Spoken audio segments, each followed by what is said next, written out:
IPL 2026 సీజన్లో కీలక పోరులో కోల్కతా నైట్ రైడర్స్ జట్టుపై రాయల్ ఛాలెంజర్స్ బెంగళూరు టీం 6 వికెట్ల తేడాతో ఘన విజయం సాధించింది.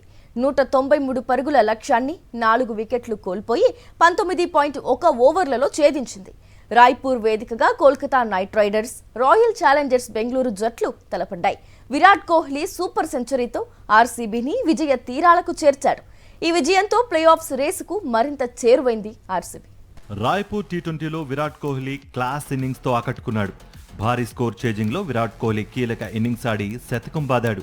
32 బంతుల్లో హాఫ్ సెంచరీ పూర్తి చేసుకున్న కోహ్లీ 58 బంతుల్లోనే సెంచరీ నమోదు చేసి తన క్లాస్ టచ్ ఏంటో కేకేఆర్ బౌలర్స్కు రుచి చూపించాడు. ఓపెనర్గా దిగి వికెట్ పడకుండా మ్యాచ్ను ఫినిష్ చేశాడు.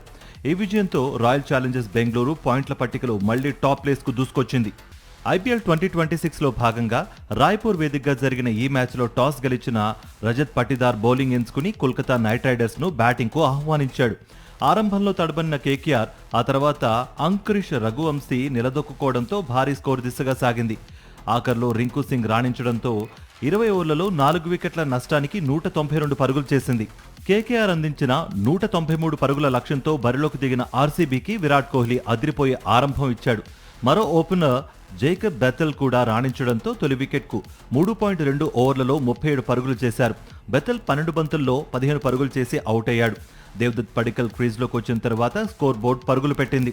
విరాట్ కోహ్లీ, దేవదత్ పడిక్కల్ కేకేఆర్ బౌలర్స్ను ఒక ఆట ఆడుకున్నారు. పడిక్కల్ తన ఇన్నింగ్స్లో ఒక్క సిక్సర్ కూడా నమోదు చేయలేదు, కానీ 7 బౌండరీలు బాదాడు. కోహ్లీ, పడిక్కల్ కలిసి రెండో వికెట్కు 59 బంతుల్లో 92 పరుగులు నమోదు చేశారు.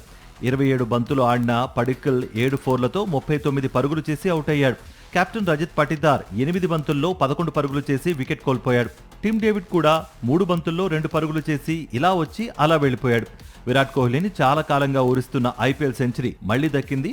ఓవరాల్గా ఐపీఎల్లో కోహ్లీ తన 9వ సెంచరీ నమోదు చేసుకున్నాడు. కోహ్లీ 60 బంతుల్లో 11 ఫోర్లు, 3 సిక్సర్లతో 105 పరుగులతో నాటౌట్గా నిలవడంతో ఆర్సీబీ 193 పరుగుల లక్ష్యాన్ని 19.1 ఓవర్లలో 9 వికెట్లు మాత్రమే కోల్పోయి ఛేదించింది.